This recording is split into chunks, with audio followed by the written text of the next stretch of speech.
I am happy to answer any easy questions you have. The hard ones I will leave to John.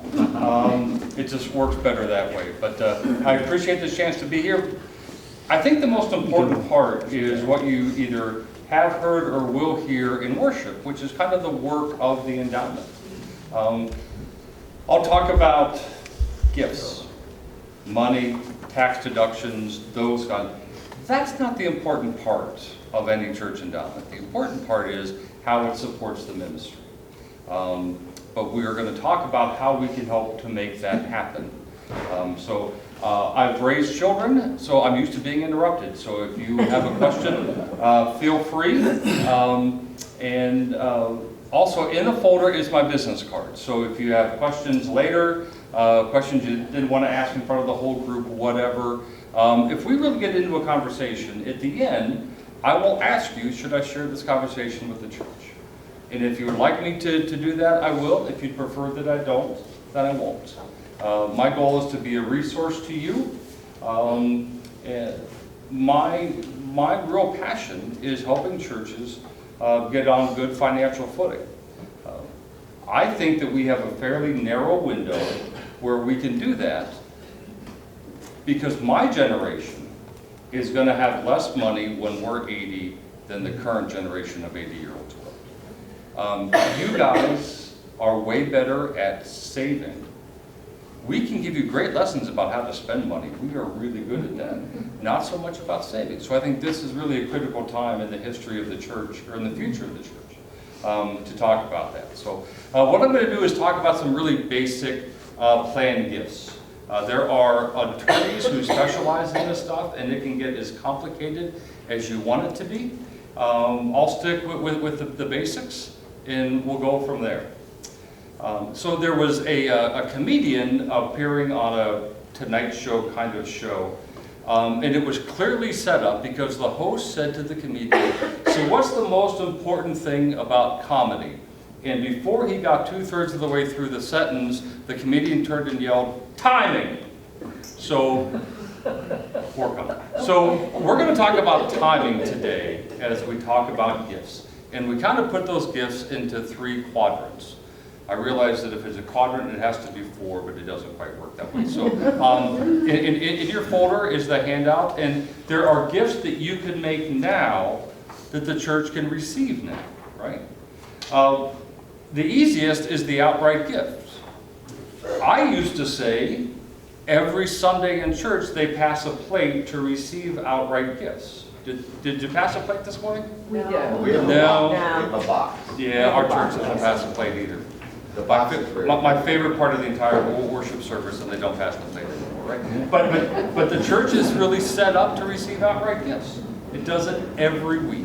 And you can do that for basic operating budget, right? Your offering, or it can be more complicated you can do a gift to the endowment, right? Write out a check, write endowment on the memo line, put it into the box, and you've done that. So outright gifts, as we get into more complicated things, let's not forget about outright gifts. You can give through your IRA. Anybody here at least 70 and a half? I was about to call some of you. Are you 70, Ron? Have what? Age 70 and a half. Or above? More? Or more, yes. Yes. A little? A little more. Birthday was last A week? little more. Okay, right? So you can give directly out of your IRA to the church, and it does a couple wonderful things, right? When you take money out of your IRA, you have to pay taxes, right? If it goes directly out of your IRA and the check is made payable to Faith United Methodist Church from Vanguard or whoever your IRA administrator is, you don't have to pay taxes on that. Okay? You say, well, Brian, what's the difference? If I itemize my taxes, I can take that as a charitable distribution. There are 3 really important ones. One is not everybody itemizes anymore, right? A couple years ago, they raised the standard deduction. Fewer people itemize, so there's really no deduction to be had. Second is the state of Ohio, and probably North Canton, don't allow you to deduct charitable contributions. But this never it wasn't income for you, so you wouldn't have to pay Ohio and local income tax on those distributions. And 3, I think local taxes were my 3rd, right? So you wouldn't have to pay federally if you don't deduct, don't have to pay state, and you don't have to pay local on that either. But the best part is, if you're over 70 and a half, you have a friend called RMD, right? Required Minimum Distribution, that says, you look at your bank account at the end of the year, it says, I don't need to take that much money out next year. And Uncle Sam says, too bad, you have to take it out, right? This gift counts toward your RMD. So that lets you meet your required minimum distribution, and at the same time, not pay taxes on that. Okay? So it's a really good situation. I've talked to my mom about it. I said any charitable giving that you do should come out of your IRA because of the tremendous tax benefits from it. Okay? Now, I can't figure out how to buy Girl Scout cookies out of your IRA. If there was, never mind. But I think any of your other charitable giving, whether it's to the church, to the college, to the arts group, to whatever, should be given out of your IRA if you're in that situation, right?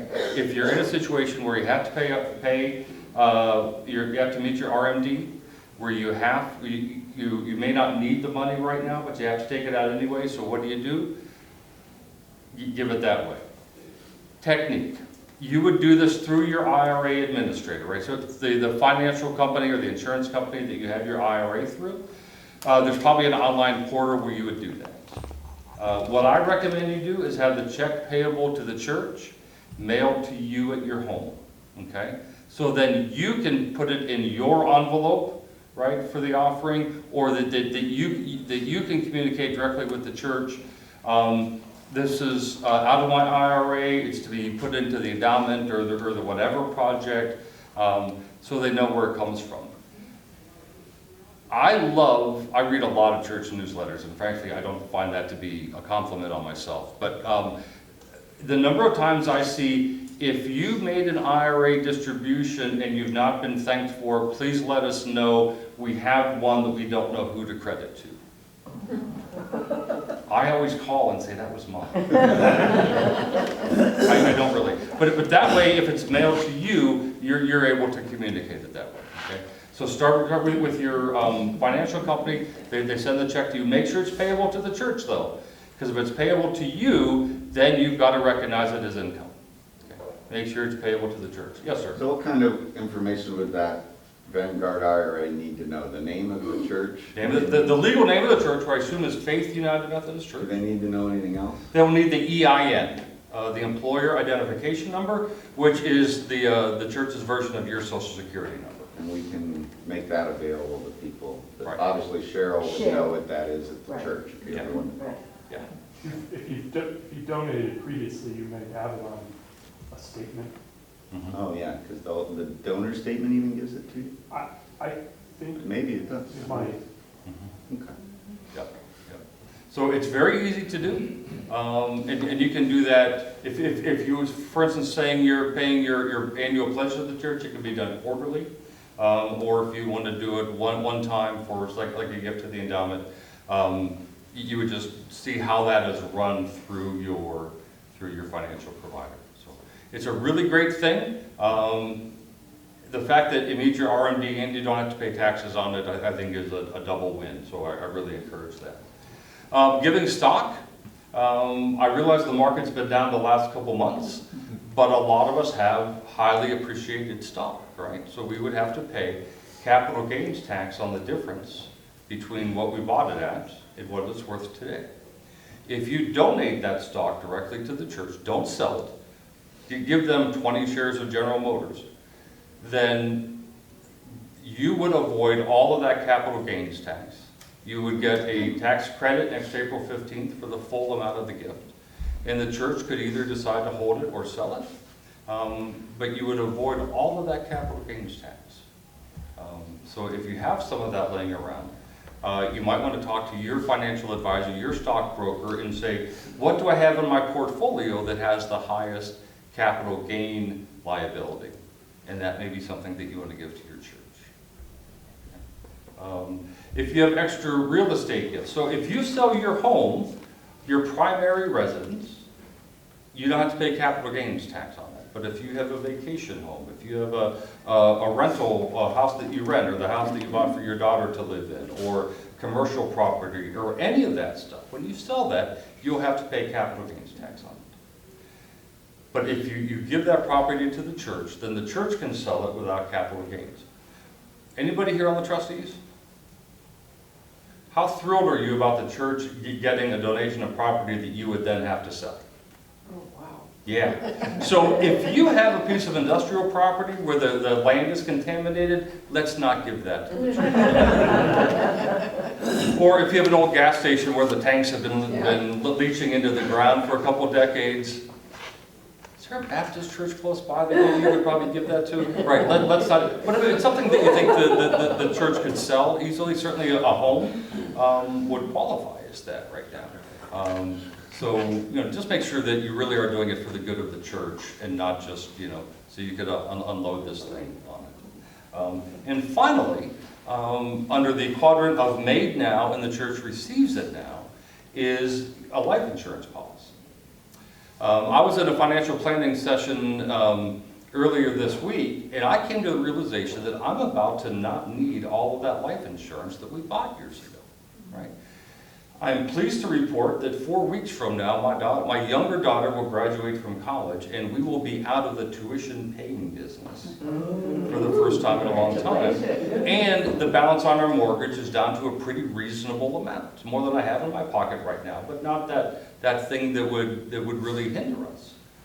So do I not need that life insurance policy anymore? That's something that I could give to the church, right? And the church could either cash it in, or if I make the church the beneficiary, then when I pass away, they would receive that. But your life insurance policy may have value that you could give to the church. Talk to your insurance agent about whether you have the kind of policy, how that can happen, those kinds of things. But the nice thing about that is it could be a really nice gift to the church, and you wouldn't feel any poorer, because if I asked you to make a list of all of your assets, you may or may not even think to include your life insurance policy on that. But it could still be a really helpful gift. Okay? So those are all things that you could give now, and the church could receive now. Right? Any questions about that? Okay.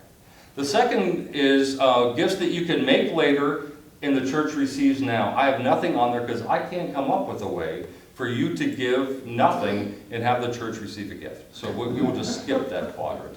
That's why I said we have 3 quadrants and it doesn't really work anymore. So there are a way that you can give now and the church would receive it later. Has anybody ever received a mailing about a charitable gift annuity? Anybody?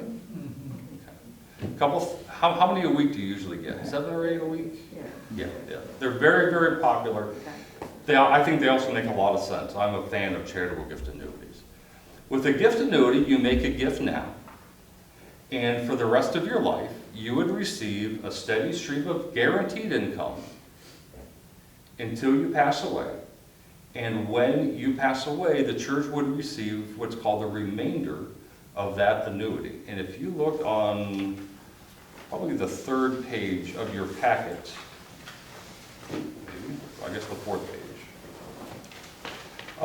it's called Summary of Gift Annuity Benefits. And let's look right down the middle at age 70. At age 70, your annuity rate would be 4.7% guaranteed for the rest of your life. That's about 4.65% more than you can get at the bank right now. Right? So 4.7% for the rest of your life. Some of that income, so on a $10,000 gift annuity, your annual income would be $470. And some of that income is even tax-free. So of that $470, $347 is tax-free. So you would have, what, 125 or so that you would have to pay taxes on. And then next April 15th, because you made this annuity, you could have a tax deduction of $4,472. Just as if you had made an outright gift of $4,472, next April 15th, you could claim that as your deduction. Okay. And you'll notice on the list that you would be much like fine wine, right? The older you are, the better the gift annuity rate would be, right? So all of those things get better as you age. The annuity rate, the percent of income that is tax-free, and the amount of the charitable deduction. So if you want to do are looking at a $20,000 gift annuity, you would just double all of these numbers. It's a pretty straight line calculation. Yes? Brian, I hear that if you make a gift annuity, you're guaranteed to live 5 years longer. You're close. Actually, the American Council on Gift Annuities did a huge study, probably 15 years ago.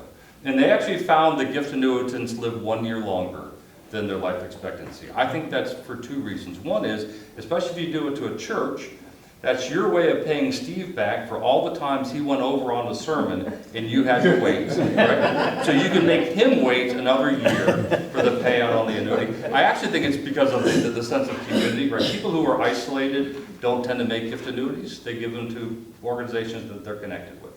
And obviously that community can help folks live longer. But that is a great point, and it's true that I can't guarantee that you'll live a year longer, but you know what? Prove me wrong. All of you make gift annuities, and we will see. How's that for a deal?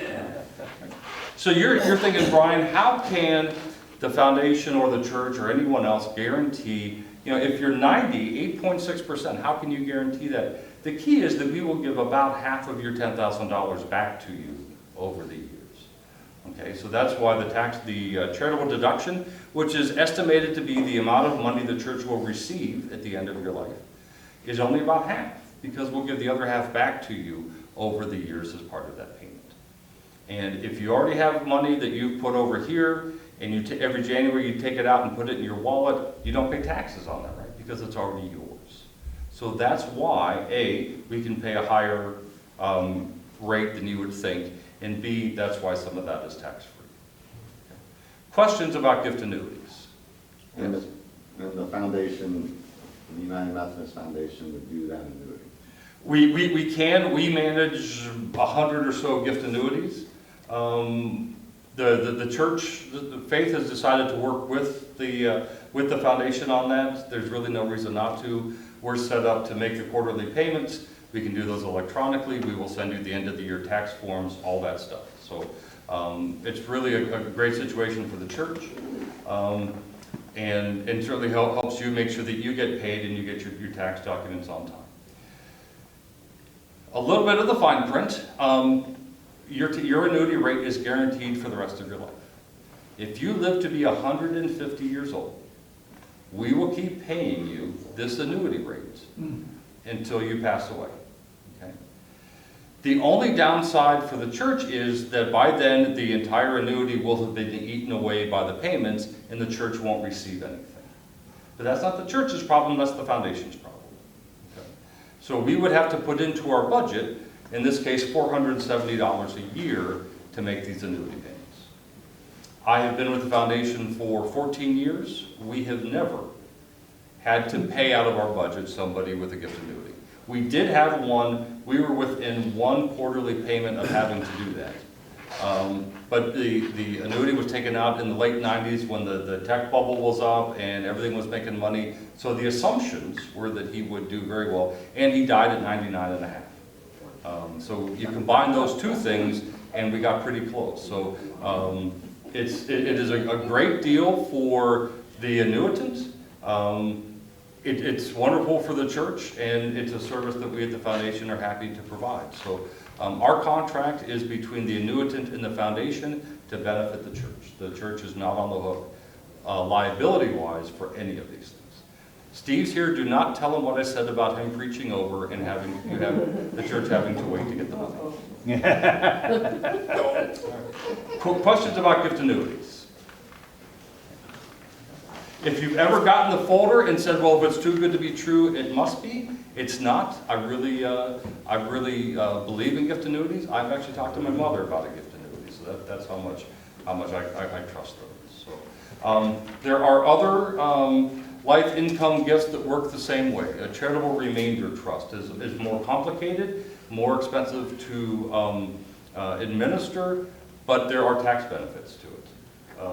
You can do, and they can be horribly complicated with payments get turned on and turned off at various times. If that's where you are, go see your estate planning attorney. But they do work essentially the same way. The inverse of that is the charitable lead trust, where we can set it up so that you would pay the church for a number of years, and after that time, the money would go to your heirs. So, same idea. We just flip that over. But they're really great options as ways to increase your income and still making a gift to the church. Questions about life income agreements, charitable gift annuities, any of that stuff? On that charitable gift annuity, and you might have covered it already, I missed it, but anyhow, could you come up with an example? For instance, I call you next week, and I've got $10,000 that I'm going to give to you for this annuity. How would that go down the road? Sure. We can do it two ways. I would need basic information, right? Date of birth. By the way, you may be older because it goes to your nearest birthday. So if you're 69 and a half, you would get that based on it being age 70, not age 69. That's a bigger deal with children, young children half birthdays. But I can either do all that math and come in and either email it to you or come talk to you about it, however you want to do it, or you can go to our website, methodistinvesting.org, and on the stewardship tab, follow that through all the way to the bottom of the page, and you can actually run your own illustration, right? So you can say, what if I want to do 10,000? What if I want to do 25,000? What if I want to do this? Or what if I wait a year to do this? How does that work? So methodistinvesting.org under the stewardship tab. By the way, what's fun about that is I don't know who you are. I just get a report of all these annuity illustrations that have been run. So just to make me crazy, feel free to put in a $9 million gift annuity with that name. So I'm like, where's this gift? Okay. So yeah, if you email me or call me, I'm happy to do that. Or you can go on our website and do it. However you want to do that. If you say you don't need it to come, I'm just curious, I'll be happy to email the illustration back to you. Okay? Yes, John. Help me understand the difference between giving the foundation, say, $100 a year out of my income, as opposed to a great big check out of my estate in 20 years. Couple of things. One is you would get better, if you're itemizing your taxes, you would have a better deductions. Most people in their wills aren't going to pay any estate tax. Ohio has no more estate tax. The federal limit, 12 million. 12 million, right? So if you, I hope all of you have very large federal estate tax liabilities. But the reality is if you don't have $12 million, there's no tax benefit to you leaving money to your church. Okay? So you certainly could do that. You could set that up automatically to happen. You, as part of your pledge, you could say, I give X dollars to the operating fund and X dollars to the endowment every year. The advantage to lifetime gifts is that you are done with the money, right? So if you don't make those annual gifts, but you leave X dollars to the church in your will, whatever the rest of your life costs, right? For medical care, nursing home, traveling, spoiling your grandkids, spoiling my kids, however you want to spend your money, you can do that and not worry about it. Medical care is very expensive, so you can have all that money as you need it, and at the end of your life, say, this is where I want it to go. And that's probably the biggest advantage of making the gift at the end of your life is you have access to that money. Okay. So, does that answer your question, John? Yeah. Okay.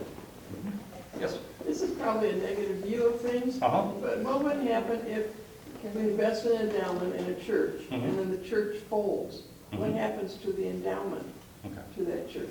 So, The Book of Discipline answer is that when a church closes, the assets go one of two directions. If the church merges, the assets go to the merged church.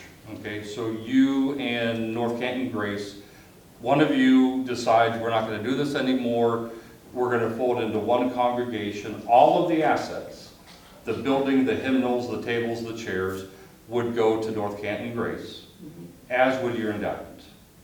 Okay? If it just closes, then the assets go to the annual conference. Okay? But the reality is that churches don't close quickly. Churches don't do anything quickly. Right? So, it usually takes about 2 years or more for a church to go from, we only have 6 people on Sunday to we're closed. And during that time, the church makes a lot of decisions. One of them is what to do with your assets. As long as the church is open, you could vote at a charge conference tomorrow to give this building away. You could. So you would have control of your endowment until that final charge conference vote where you vote to close, you would have total control over it. So the annual conference can't come in and seize it or do any of those things. So on that final charge conference agenda, if item 9 is to dispose of the endowment and item 10 is to close, then you are still in control right up until that point. What I typically see happen is a church will do some kind of a combination of a gift to a local nonprofit that church is very involved in. If you've been a Habitat of Humanity for church, Habitat for Humanity church forever, you might give 10% of your endowment to Habitat.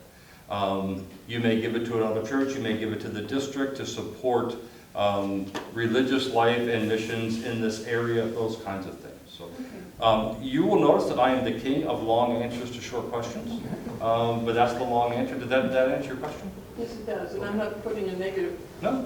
thing on Faith Church. Sure. It has been groundbreaking. Sure. Yeah. Other questions about what life income gifts? So finally, and what you usually think of as planned gifts are gifts that you make later and the church receives it later. The biggest one is the bequest, right? The gift in your will or in your living trust, which at the end of your life will act like a will, right? And you can do one of several things. You can say, I want to have X dollars go to the church. Again, make sure that you've got the proper name of the church and the mailing address.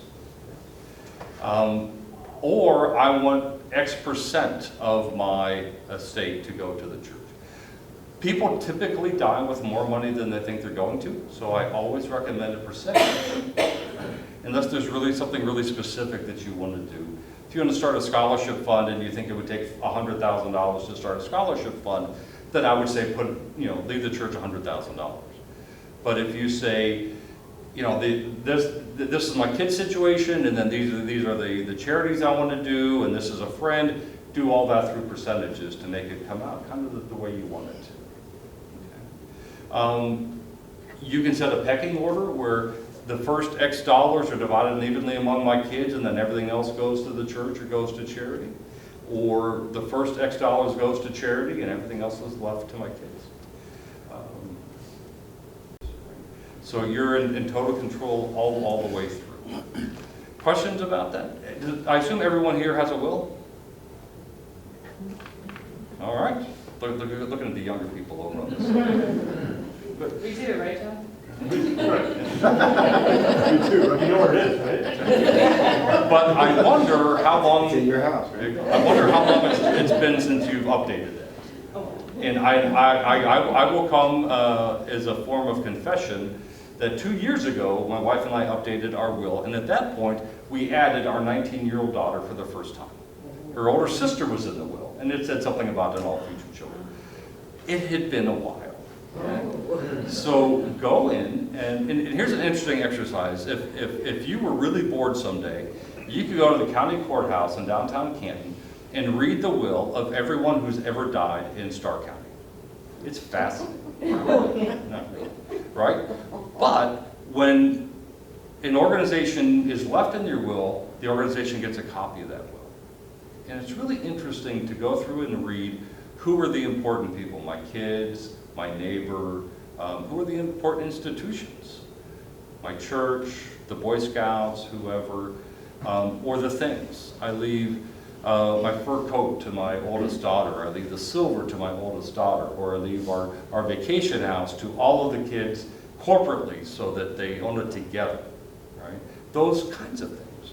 So it's going to be nice today, but maybe Wednesday when it's cold and nasty, dig out your will. And look at it through the eyes of somebody who doesn't know you, but has a lot of time to go down to the probate court downtown Canton and read that and say, does this really reflect the people who are important to me, the institutions who are important, and the things that are important to me? And if not, then you might want to update that.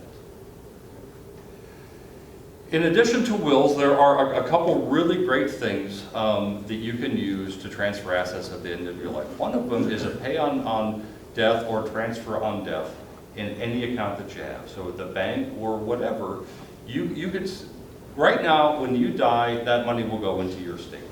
But if you put in there, payment on death, I want whatever is in my savings account, my checking account, my stock account, whatever, to go to Faith United Methodist Church, or half of it, or a quarter of it, or whatever, then that actually happens very quickly. It doesn't have to wait the year and a half typically for your estate to get settled. And it's just one less administrative thing. You can do that to your kids, to the church, to however you want to do that. And finally, any contract beneficiary.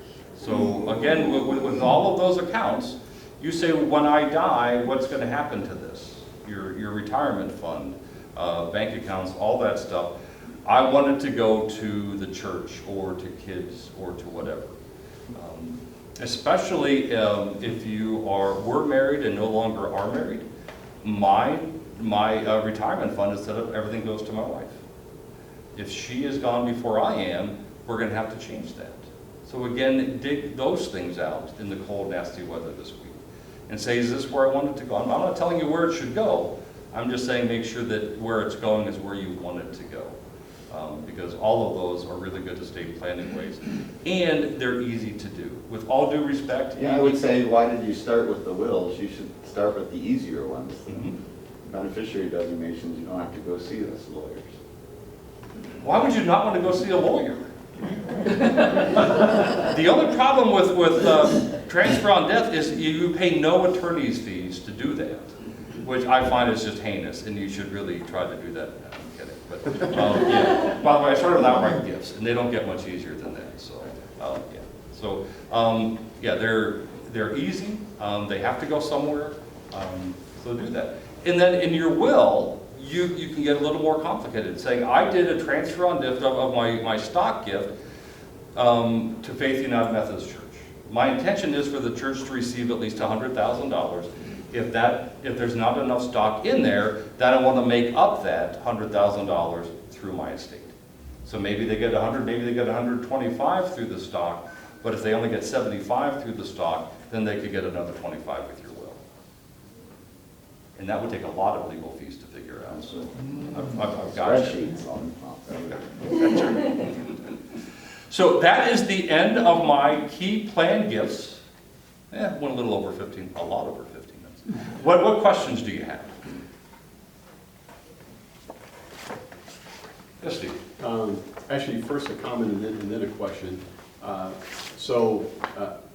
little bit of a preface to my comment, because this is intended to be about endowment, and so that's first and foremost.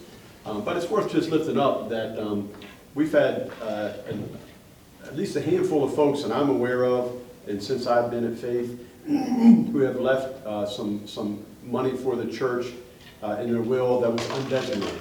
So just to lift up that there's other things you could put in your will. It doesn't only have to go to endowment, although that's a wonderful place to put it, and lots of good can come out of that. But you may also be, aware of some other things. Some of those undesignated gifts were, for example, made it possible for us to have the first seed money when we had our first worship arts coordinator. from an undesignated gift that was a bequest that was left. So that's my comment. But I was wondering, if this hasn't been stated already, Brian, one of the things that still sticks out from my memory from going to a workshop that Brian had organized, the foundation had organized with Horizons. This is back in, I think, 2016 maybe. But the stat about giving to churches from plain giving versus giving to other organizations, and how much of a disparity there is and why that is, and what difference could be made. Sure. When you look at all charitable giving across the country, the largest recipient of that is religious organizations. So churches, mosques, synagogues receive the most. When you look at how people give in their will, we drop way down. Because, and then the big winners are private higher education and public higher education. Those are the top two categories for that. Couple reasons, I think. One is colleges are really good at casting a vision. If you call the president of your college, okay, probably, well, depending on how much you want to give, maybe the president, maybe somebody in the advancement office, and said, if I left $100,000 to the college in my will, what would happen to that? How would that be used? The college is going to have an answer right away. Churches are typically not as good at having that answer, right? And also, colleges talk about it. You said you'd received a charitable gift annuity brochure in the mail. Who did you get that from? Guidepost. Guidepost, okay. Usually that answer is a college. Right? For annual conference one year, I went through and added up of the 5, back when we had 5 Methodist colleges, how many people with planned giving in their title were there, and there's like 15 from 5 colleges. When I look at 700 United Methodist churches, you know how many there were? 1. Right. So I think that's the other part, is that we as churches don't do as good of a job talking about it, which makes sense, because does the church really have any business talking about end-of-life issues? I think we do, right? And when you're 22, you graduated from your alma mater, and that relationship, they still keep it alive, but it kind of gets a little weaker over the next 60, 70 years. At the church, after you die, 4 days later, we'll have your funeral, right? So I really find it frustrating, and not to cast aspersions on college fundraising, but the fact that colleges do so much better when the relationship with the church is so much stronger. And there are certainly needs in the church for these kinds of gifts, whether it's for endowment or any of the things that Steve talked about. So, yeah. Other questions? How much should we give? How about replacing your annual gift? Well, So sometimes you think of endowment as, well, I'm giving X amount to the church every year. How much could the endowment need to receive to replace that annual giving? yeah, I'm going to back up a little bit, and there are several answers to how much should you give. I won't tell you how much you should give, but since you asked, did not set that question up, by the way. I think there are a couple things to look at it, right? In my stewardship work, I've talked with people who say, I understand tithing, I know about tithing, I've spent most of my life trying to tithe, and I've not been able to.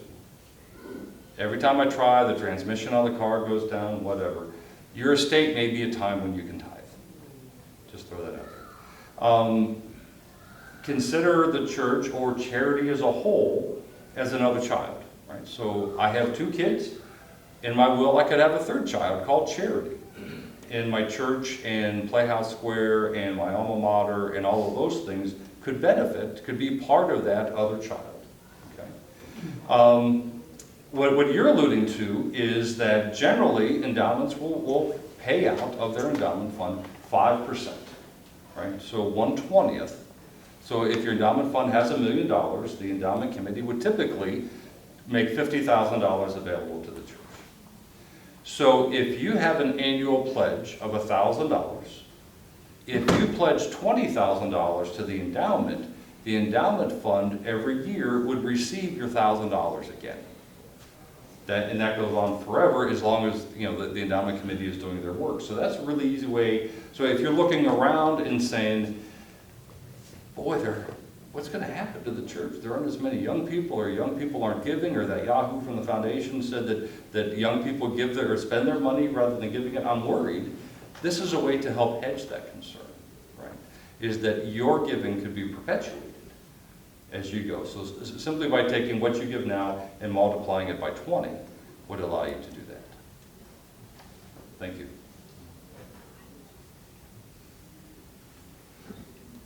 Yes?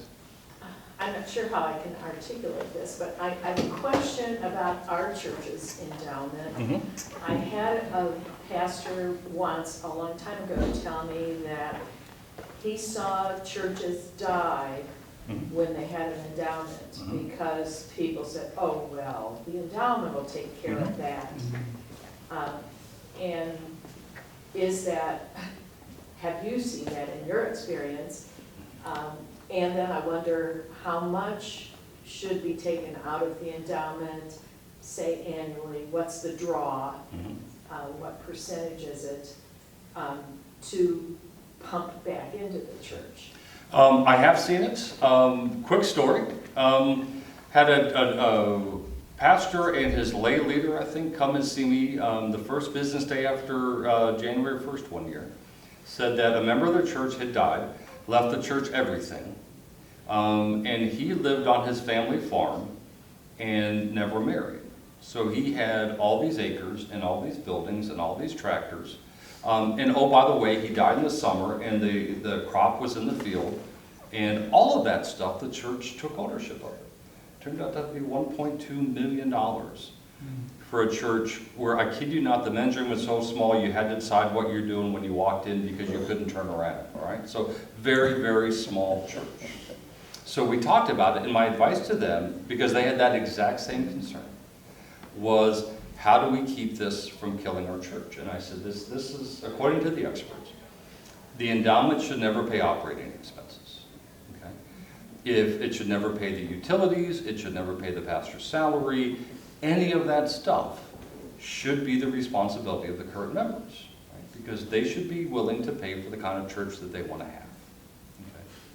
And if they're willing to do that, they can't stop giving, because the endowment will pay for renovations, for mission projects, for whatever. And the exception to that is new staff, hopefully on a declining scale. So they'll pay 75% of the salary one year, 50%. But again, that's got to happen. So this little church, I spent several meetings, developed a policy, making it clear that we can't do that. They had their charge conference. They voted to accept the policy.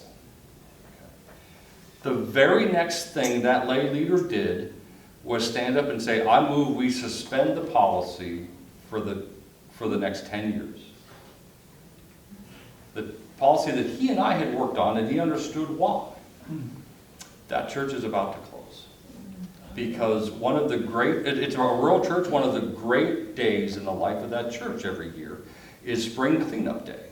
Right, and this is sexist, and I apologize, but the women are inside cleaning and reorganizing and doing all, and the guys are outside, flower beds and regrading the parking lot, and it's a big community day. They had the money that they could just hire people to do all that for, and people became less engaged. So, yeah, I've seen it. So I actually worked with this church a decade ago, 15 years ago, to develop the policy that says we can't use it for these things, we can use it for these things. And that policy exists. You can probably get a copy from somebody. But it's that kind of thinking ahead of time that lets a church make sure that the endowment is a blessing. Because the reality of that story is that this guy gave everything he owned to kill the church he loved. And I think that is just horrible management. But if it's done correctly, I think that really becomes kind of the financial foundation of the church. Where you can say, hey, I want to do this, can we afford to do that? Yeah, we need a new roof, but the endowment can pay for it, as opposed to, our hands are really tied financially for the next couple of years because we got to get a roof on this building.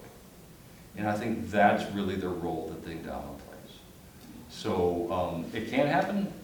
Your leaders have set it up in ways that conventional wisdom say that it shouldn't happen. So That is a great question. But I find the leaders of suburban churches, am I allowed to call North Canton a suburb? Sure. Okay. Of these kinds of churches, there's a great expertise there. And I find suburban churches to be far better run than a lot of rural churches.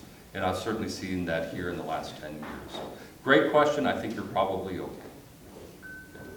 I said probably since this is being recorded, right? Other questions? Well, my business card is in the folder. Feel free to call me or email me with questions. The good news is you're not that far away. So, you know, sitting down and having that conversation if you want to, or if you just want to do it by email or phone, that's fine. Two final thoughts is let's not let the perfect gift be the enemy of a good gift. I'm not saying you should shoot from the hip. But if you want to make this gift, do the research and then make the gift. Most estate planning attorneys have horror stories about people who wanted to make the perfect gift and never made one to begin with. And second, in your folder, there's on the left side, there's a little brochure called a Personal Financial Affairs Record. That's a place for you to get all your stuff organized. My dad's been gone almost 20 years. And when he died, my mom fortunately knew what was going on. She knew where the bank accounts were, the stock, all that stuff. When my mom goes, my brothers and I aren't going to know that information.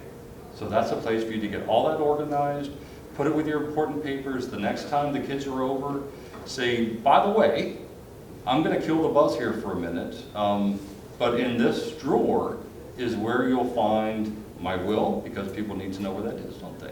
This is the financial affairs record. These are the names and phone numbers of all of our advisors, all of that stuff. You're like, boy, does that sound like a horrible afternoon way to spend Mother's Day. But I think it's a really fabulous gift that you could give your kids, and they know going in that you're organized. Another thing about communicating with your kids that I found positive is if you encourage them to make gifts in your memory, if you hadn't got around to actually making the gift to the church directly, and you've encouraged that, the kids may feel a lot more generous and charitable towards that, because they're honoring your wish as opposed to trying to guess what they should do as out of courtesy, or actually receiving income tax deductions for writing that $10,000 check to the church out of their inheritance. So sometimes something as simple as having a conversation is, I'm leaving it all to you guys, I don't know how much is going to be left, but if it's more than you need, think about supporting my 3 favorite charities, the Humane Society, my church, and my college, and you'll be surprised